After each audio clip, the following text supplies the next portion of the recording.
Hi, this is Lucille from Horse for Horror, and you are about to listen to the 5th episode where we cover the movie Chopping Mall. Not many content warnings for this one up front, but just a big ol' warning because we live up to our name, because this movie is very horny. So there's going to be a lot of talk about sex and boobs and porn. So if you don't want to listen to that, maybe this isn't the one for you. Oh, we have a lot of fun, though. Typical horror standard blood and gore stuff abide also, but that's mainly the big one. We're fucking back, baby. Let's go!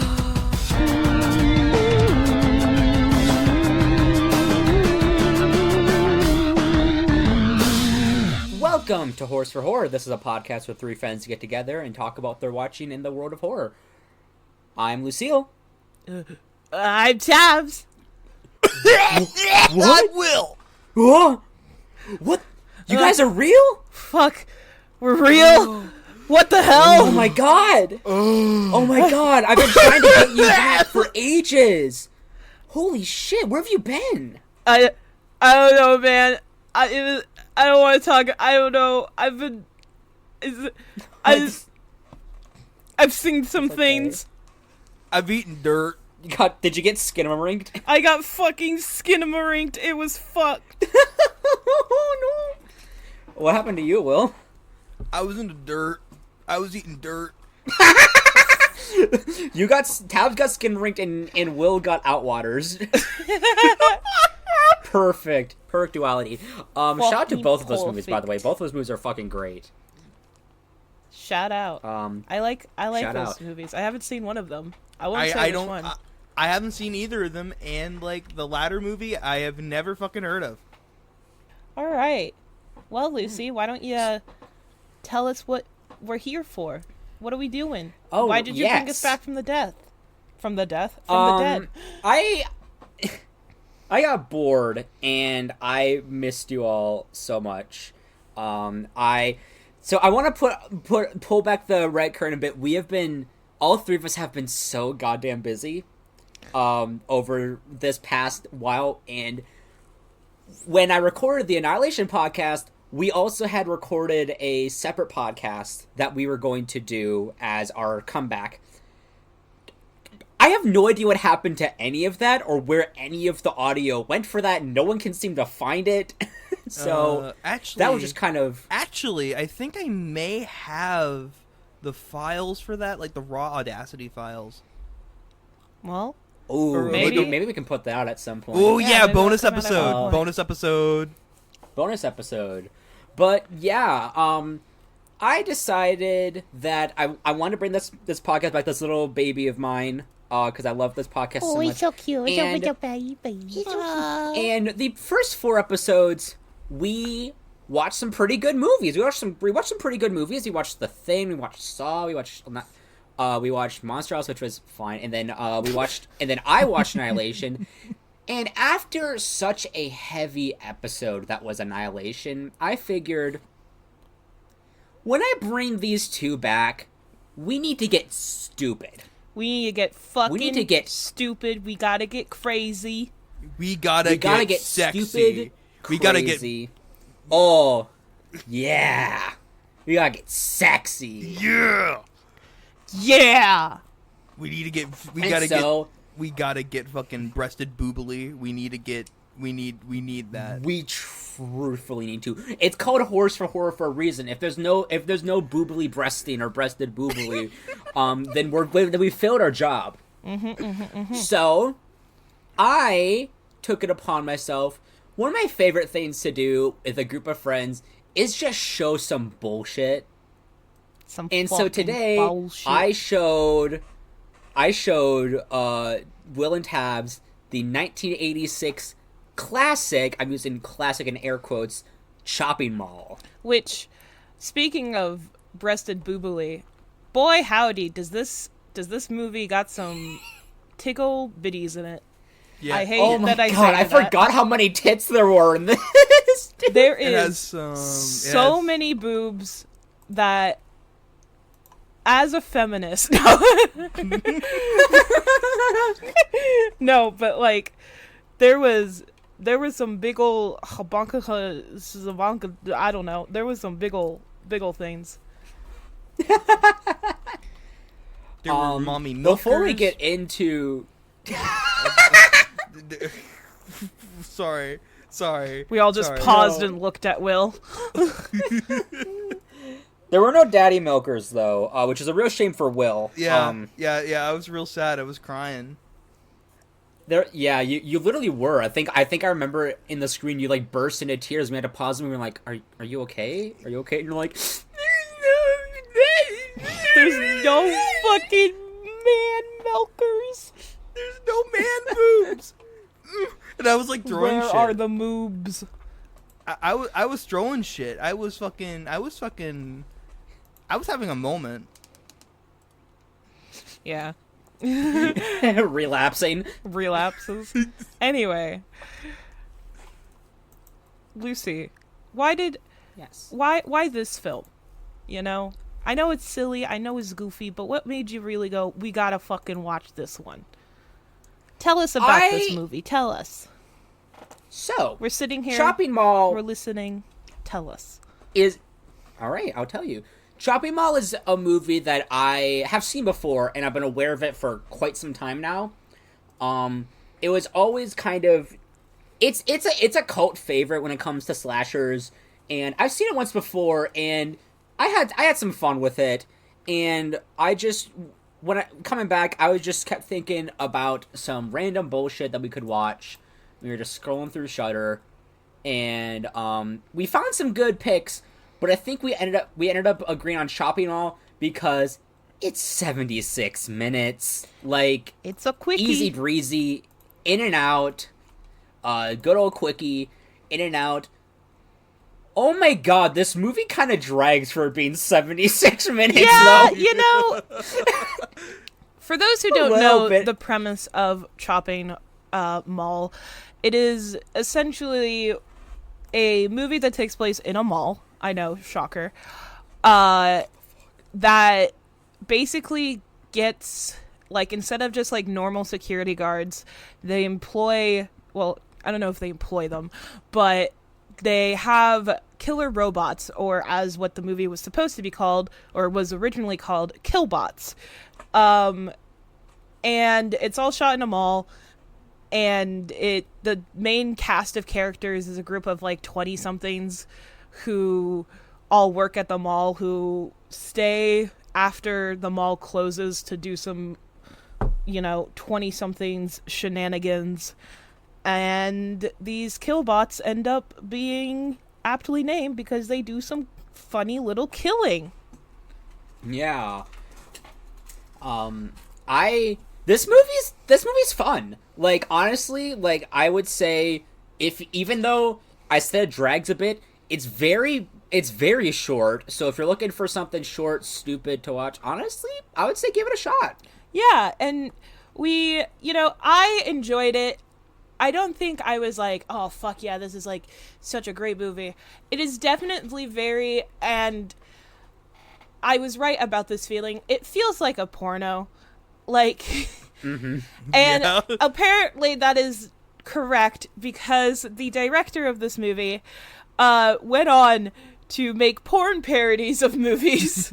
Oh boy, did he ever. Do you want to list off some of those titles, or do you think that it'll get us banned? I don't know. Some of the titles are a little... but, yeah, he went on to make, porn parodies of horror films. And one of my favorite things about researching, like the little research that we did of this movie after we watched it, was that on the Wikipedia for this movie, it talks about how the movie has had a lot of film criticism, and film critics have, like, looked into it and have said that it is a metaphor for the consumerism and excess during the Reagan era, which, in my opinion, I don't think that was his intention. Yeah. The director is also the writer of the movie. He literally has said that he wrote this movie. He came up with the story in 24 hours, and the screenplay itself took 4 to 5 weeks to write. He said that he, to the producer or somebody, he said that he would write this movie if he would write it quickly and cheaply if he could also direct it. And so I don't think this movie was meant to be anything other than a movie about killer robots in a mall with a lot of boobs. Yeah. Like, even one of the lead actresses for this movie was casted because the director had a crush on her. And which, like... And thought, you know, if I could get with her by putting her in a movie, which is very, you know, very 80s sort of... It's a very 80s movie in that, obviously, you know, was filmed in the 80s, but also just very 80s in the sense of, like, here's some shit, fucking take it, you know? I can't here's believe... some stuff... I can't believe the director thought he would get pussy by making her crush the fucking, like, one of the leads in his movie. Yeah, like... Well, want to know something else that I just found out? What? The guy who made this, Jim Wynorski, directed Chopping Mall and a bunch of other porn parodies. He also directed Munchie. What's that? It is a notoriously bad little alien creature family movie. Well? And I've heard of it, and I think it's been covered on some other things. But yeah, it's just like... It's just one of those infamously bad ones. Which I did not realize they did that, and oh my fucking god. Yeah. This movie is definitely a trip. Like, you know, you don't go into this movie expecting it to be, like, art. You know, you don't go into this movie being like, oh, this is gonna be, like, such a deep movie. Because it's called Chopping Mall, for God's sakes. Like, you know. But there is some redeemable qualities about this movie. Not, you know, as much as it is just, like, a 80s, you know, quick fucking movie that was made by slapping some things together. The effects in this movie are just chef's kiss. I mean, really, like, there's so... For some reason, most of the effects in this movie are, like, some of the best that I have seen. Mainly, not even in terms like the gore, there's only really one good gory kill, but the fact that all of the robots are fully mechanical. Yeah, like, yeah. What the fuck? like holy shit, dude. Yeah. And that's all thanks to Robert Short Productions, who, as we were researching, we found out that they also worked on movies such as Little Monsters, Ace Ventura, as well as movies like Beetlejuice, E.T., Predator, and a lot of other, like, Herbie Fully Loaded, which is like, what? But yeah, they made 5 robots, 3 of which are in the movie, and 2 were for, you know, just in case one of the robots broke down or something. I think it might have been 2 because there were 2 ones that were specifically blown up. Yes, so, yeah. Like, and they're all... Oh god, were they ever blown the fuck up, dude? Yeah! all the robots are all remote control, as Lucy said, and they are just like... They're little guys. I love these little guys.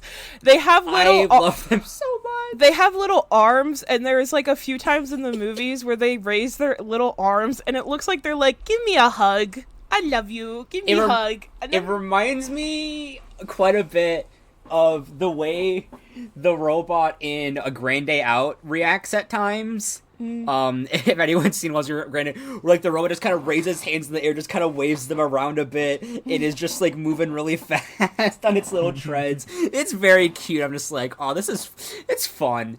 I also have to say, as somebody, obviously we are all Gen Z. I'm a Zillennial myself, but I don't fucking care.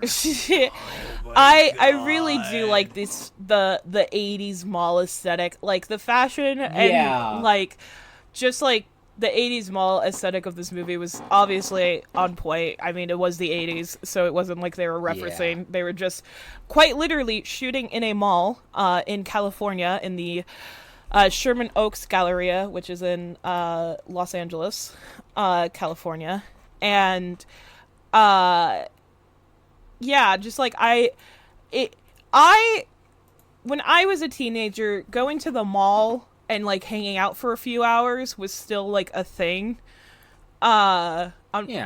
And so it kind of like reminded me of doing that with my friends, cuz like like I would tell my mom, "Hey mom, could you drive me and my 3 friends to the mall so we could just walk around and loiter, I guess?" Yeah. This movie is just very weird. Not in like the sense of like, oh, like this is like what the fuck were they thinking type of weird. It's just there's some things that they do with the movie that's just like, wait, what the fuck? Like for example, like the start of the movie, like you're introduced to like the robots and stuff, and there's these 2 people just in the audience just like bickering with each other. And it's just like, okay, who the fuck are these? They're characters from a completely different movie, apparently? Not made by anyone who did. And they're from the movie. They're characters from the movie Eating Raoul, which I have never seen. And they're played by the same actors from that movie. And they're the same characters. So why did they do that? Did Jim just really like Eating Raoul and just like, I want these 2 to play their characters in my movie? Like, why are they here? Who knows? Honestly, who knows? They're just here. They're besties. Why the fuck are these like two random ass characters heckling like this like big like CEO dude? I mean, good for them. I mean, good Yeah, for them. you know. Yeah. But But like, the other just like, this robot looks like your mother. And it's like, fucker, what the fuck? Honestly, this movie very much... part of the reason why this movie, first of all, has like such good effects and some pretty good things is that it has a budget of $800,000, which $800,000 in 1986 money is a lot of fucking money. Yeah. And that is... that is partly due to the fact that it is produced by Roger Corman, it's produced by Julie Corman, who is the wife of Roger Corman, who made movies such as Little Shop of Horrors, Bucket of Blood, St. Valentine's Day Massacre, and so on. Well, I like you say that those are probably his most well-known ones. Roger Corman, I always associate, he's a very, like, make a movie, make it cheap, fill it with blood and boobs, and that's gonna be good. Like, I mainly know him, like, he produced, there are so many horror movies that he's produced, like, good God. A lot of filmmakers are also proteges under him, like Joe Dante is a Corman protege. His first movie was Piranha, which was produced by Roger Corman. But he also produced stuff like Slumber Party Massacre, and just a lot of like other like really just cult B movies, like Slumber Party Massacre, Piranha, Humanoids from the Deep. He's directed some stuff, but he's most well known as being like a producer, because my God, this man's producer credits. Want to guess how many movies he's produced? How many? Take a guess. 100. 100. Will? Again, I'll go higher. I'll go 150. 432. Jeez. Wow.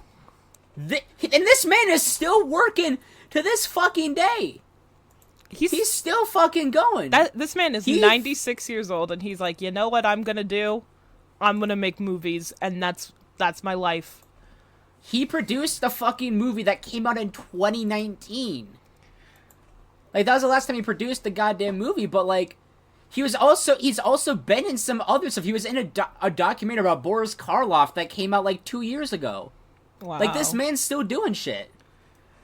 Like, goddamn. He's also helped a lot of actors, like, launch their careers. Like, on Wikipedia says he's helped Peter Fonda, Jack Nicholson, Dennis Hopper, Bruce Dern, Diane Ladd. Yeah. And William Shatner. And so this man has just, like, had, you know, a lot to do with the horror and sort of cult films out there, I assume, you know. And honestly, good for him. Like, if I... Yeah, fucking good for Roger Corman. Yeah, you know. But they even reference a few movies in that he has done in this movie. For example, later on in the movie, the main character runs through a pet store, and the pet store is called Robert's Little Shop of Pets, which is a reference to a Little Shop of Horrors, which he also helped produce, which I thought was quite cute. I thought it was a little cute reference. I was like, aw. Yeah. My, something that I think is interesting is this had even though it was a $800,000 budget, it was a significantly less budget from a movie that came out around the same time called Toxic Avenger, which, if you've seen the two, Toxic Avengers uses its budget to a fucking T, because that was a $500,000 budget, and there's so much more in this. But I think the thing that gets Choppy Mall a bit more is the fact that all the robots are fully functional. Like Toxic Avenger, mostly that's just all gore. But, like, Choppy Mall, no, they fucking have robots. They shot in a mall and not, like, studio lots or wherever the hell Toxic Avenger was shot. But this was, like, filmed in an actual mall and stuff. And there are several explosions. And, there's one kill in particular. Oh, boy. Yeah, why don't you tell us about that kill, Lucy? Please tell us about that kill. Actually, I kind of want... Because I was going to say, I wonder if Will wants to... Because Will's reaction when that kill happened was, like... Felt like he was riding some fucking high. Yeah. Do you want to try to tell us? So yeah. There's this character, and, like, she's running down from a hallway from this robot. And like she finally makes it back to the rest of the crew, who's like in like a store. They're like behind a glass door, and they're like screaming. It's like, come on! And she's like she's saying, and she's like talking and shit, and she's just like telling them shit, and then like the fucking robot, just fucking shoots a laser at her, and her fucking head explodes. Yeah! It's like, what the fuck? One of my favorite things was when, as the robot is shooting lasers at her, like, repeatedly and stuff, and the robot has what I call and what a few other people call stormtrooper aim, because which references the fact that, like, the stormtroopers in the Star Wars movies suck at aiming and shooting things, because, like, there's a lot of lasers being shot out, and, like, maybe 3 are landing on this girl, and, like, Lucy was like, you know, these lasers don't hurt, like, they're landing on her, but they're not killing her. And then, like, 5 seconds later, one shoots at her, hits her in the head, and her head just fucking explodes. And it is like, what the hell? Whoa. One of my favorite things to do when watching movies with people is I know what's coming, and to prepare little fucking jokes ahead of time. I love to do that so much. And I even did that again towards the end, because they do like a credit sequence where they have the characters like turn and like face the camera, and then it has the name and it freezes and says their name, and they're doing that for all the characters like Barbara Crampton and all the other actors. I want to remember the actors' names because I just know Barbara Crampton because Barbara Crampton is a fucking goddess. We love Barbara Crampton here. I want to give credit to the other actors because they also did very good in this too, and I want to credit them.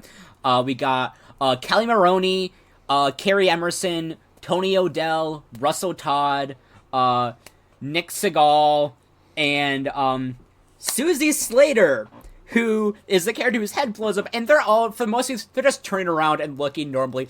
Susie Slater, specifically, is the frame where her head blows up.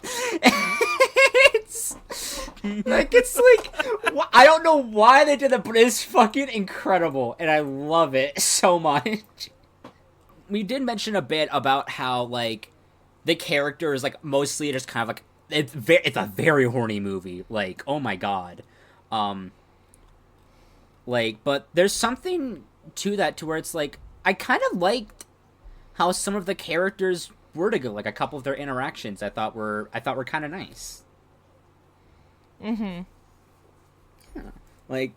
Like, early on, there's, like, interaction between Barbara Crampton and I believe between Susie and I think Allison, and they're just kind of talking about like getting together with some boys and meeting up, and it felt like they were like actually friends, and I believe their friendship, and I thought it was nice.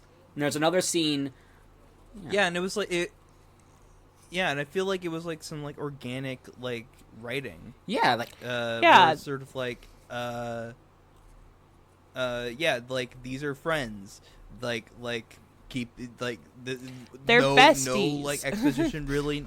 Yeah, exactly. They're besties, and there's no exposition needed. You just know. It doesn't pass the Bechdel test at all, but it feels it does feel like they're friends. It does feel like they're friends. It feels like they're kind of riffing with each other, and that's nice. And there's another bit where like there's like three people are like two different couples are having sex in the background, and then Allison and this other guy Ferdy aren't having sex, and they're just kind of watching a monster movie, and they're just sort of chatting a bit, and they're like talking, like and there's a bit where Ferdy's just like, you know, like nothing's really happening here. I can give you a ride home if you want, and because I'm gonna say he's a nice guy, but he's generally like a nice guy. He's very sweet. The rest of the guys are just super fucking horny the rest of the time, but he's genuinely really sweet, and he's like, hey, we're both kind of out of the vibes here. Do you want to go home? And Allison just kind of looks at him and is just like, no, I think I'm fine staying here for a bit. And it's like, that's cute. It was cute. I found it very charming, and also the fact that those two are the only characters to make it out alive, I was just like, it made me happy. Like, yeah, like I really like these two characters. I thought they were very cute and very sweet, and I'm like, yeah, this is fun. Yeah. The budget of $800,000 was really just used super well, other than the effects and stuff, because there was explosions to high heavens. Like, this movie almost leans itself into the sort of action-y feeling of, like, there is just explosion after explosions, and it's a lot, you know, and it has that just feeling of, like, a B-horror movie that just has, like, a huge budget, and they're like, fuck it. Let's put a shitload of explosions in this movie. Hell yeah. Like, this very movie much very a dude much bro vibe. Yeah. Yeah, I was about to say this movie very much feels like a movie that was like directed by a guy who was just like, I want a movie with a bunch of explosion, with a bunch of tits and ass, and that's it. That's what I want in this movie. Like, I can sort of, you know, almost guess what, like, the pitch was of just, like, I want a movie that takes place in a mall because it's 1986 and malls are a huge thing, and it's gonna have robots because it's 1986 and robots are starting to become a thing, and I wanted to have a lot of boobs because I'm a guy, and you know, and of course Roger Corman's gonna look at that and be quote nothing but supporter from the get-go. He loved the idea, and I'm like, of course Corman's gonna be like that. You tell him that, like, hey, this movie's gonna have a bunch of tits, and then we're gonna get some violence, and he's gonna be all up in that because that's Corman shit, dude. Like, fuck, that's literally like the Corman motif is just like blood and boobs. You get that? You got a fucking movie, baby. It really is, and I think that's the sort of like reason to sort of watch this movie, not, you know, for the plot or anything, but just to watch like a stupid movie, because that's what it is. It's a stupid movie. Like, I wouldn't say go watch this movie because, you know, oh, you have to, it's such a no, it's a dumb movie that if you just want to watch a stupid movie with your friends, you know, on, like, after a night out, or, you know, even just, like, maybe you don't want to go out, so just, like, pop this movie on, have a few drinks, and just fucking sit there and watch a stupid movie. Without the end credits, it is, like, 73 minutes. Like, you're in and out. It goes pretty slow, but honestly, it kind of drags a bit, but that's more, like, a bit of, like, the characters sort of just, like, sitting and thinking, like, figuring out how to get out. Like, I mentioned it does drag a bit, but I think it does use a lot of its time well, because it like, kind of plots out these characters, just like, okay, what can we have them do here? It mainly runs a bit slow just because there's nothing, it's not always everything's happening. Like, there are some slowdown times, but those slowdown times are more the characters just being like, what the fuck can we do? We're stuck here. How can we get out? But then, like, when it gets back in, it, like, really gets back in. It's like, okay, we got this. We're good.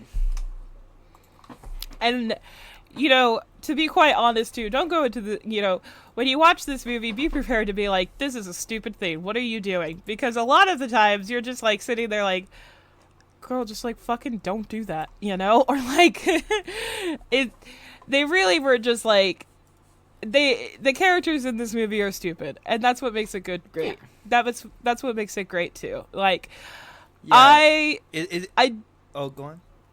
I genuinely think this movie, you know, you shouldn't look at it past the thing of this movie is a dumb movie from 1986 about malls, tits, and robots. Yeah, that's it.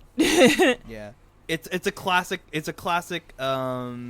Example of, like, 80s cheese and 80s, like, just the general, like, vibe and I guess cultural zeitgeist that was, like, so popular at the time, like sci-fi, malls, big-breasted women.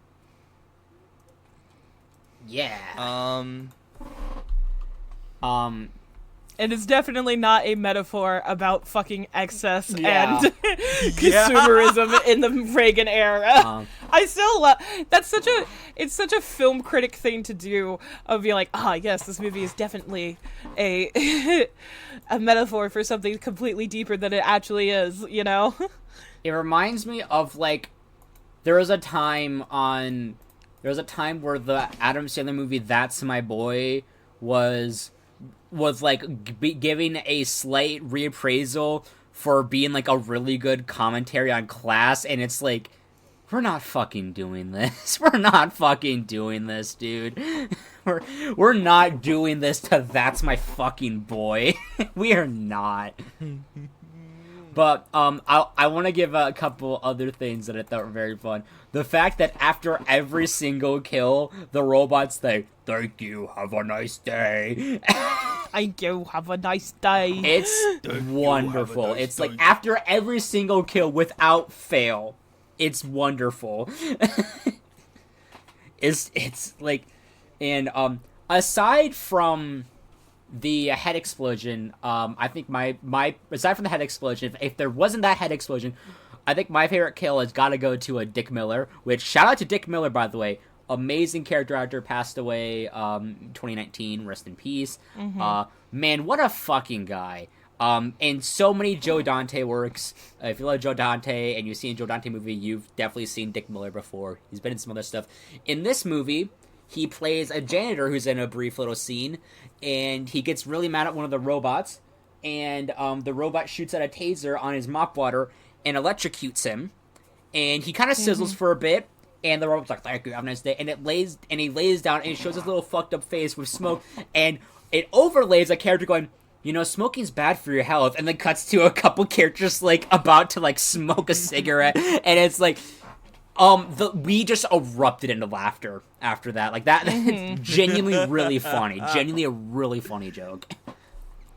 Is there, I mean, anything else we can really say at this point? I think we've kind of discussed a good amount. I mean, I know this is a very short episode, but it was a short movie. It's a short movie. I guess, to round it off, to finalize it, what are your thoughts? Like, do you think people should watch this? I definitely do think people should watch it, but I don't think they should go into it being like, all right, time to watch, like, a movie. You know, go into it sitting down and being like, time to watch a fucking stupid thing for 76 minutes, and, you know, that's it. Like, you know, don't go into it expecting, you know, a great movie, because while it is like a fun time and stuff, I wouldn't necessarily call it a great movie. I would call it a fun movie that's very stupid. Yeah. Mm-hmm. It's definitely Discord call. It's definitely a Discord call movie. It's definitely like a film that is best enjoyed, like with people around, preferably with like alcohol and or other substances. Oh yeah, I definitely would not have enjoyed it as much as I did if I did not watch it with friends, because it's that movie that you kind of need your friends there to sort of riff off of with, you know? Yeah. Mm-hmm. Yeah, definitely. Yeah. It's fun, it's breezy. Say if that's something that you're interested in, you want something fun, breezy, doesn't need to take it too seriously, I'd say check it out. Yeah. Yeah. Thank you so much for tuning back into Horrors for Horror. I am so sorry. We are also sorry about the really long wait. Our plan is we're going to try and do an episode every month. Mm-hmm. I think that's the plan, right? Yeah. Yeah. Yeah, we're going to try and get an episode out every month. We're not going to be doing what we did previously. We're going to stick with a theme like that. We tried doing some other things, and we're not really going to do that. And I think it's just going to be talking about how we felt, and we're not really going to do a plot-by-plot synopsis of the movie. But what I will do in place of that is, like, a week or so before the episode comes out, I will post what movie we're going to be reviewing on Twitter to give you some time to watch it yourself. If you follow us on Twitter at Horrors for Horror. Horrors, the number 4 horror on Twitter.com. And, just give you some time to watch it, and then you can listen to it along with us. Or if you don't watch it, you can listen and determine whether or not that's going to be a movie you want to watch or not. Yeah. Yeah. In the meantime, once again, you can find us on Twitter at Horrors, Horrors for Horror, Horrors, the number 4 horror. And if you want to find us on the socials, you can find me at Midwestrogen with an underscore on Twitter, or just Midwestrogen on Twitch, where I stream every now and then. I've been going through Dead Space on stream, which is a ton of fun, if you want to check that out. And you can find me on Twitter at Tabaxi with 2 I's and an underscore. And nowhere else. I'm nowhere else. You can find me on Twitter at Will_Panics with a Z. And that's all I have. Smile. Smile. Yeah. Thank you guys so much for listening. We'll be back again in like a month, crossing my fingers, with another movie. I don't know what it's going to be. I have an idea of what I kind of want to do, but I don't know, I'll talk it over with the crew. And yeah, again, like, follow us on Twitter to know what the movie is ahead of time. Other than that, you've been listening to Horrors for Horror. Have a Have a gay-tastic day. Bye-bye! Bye.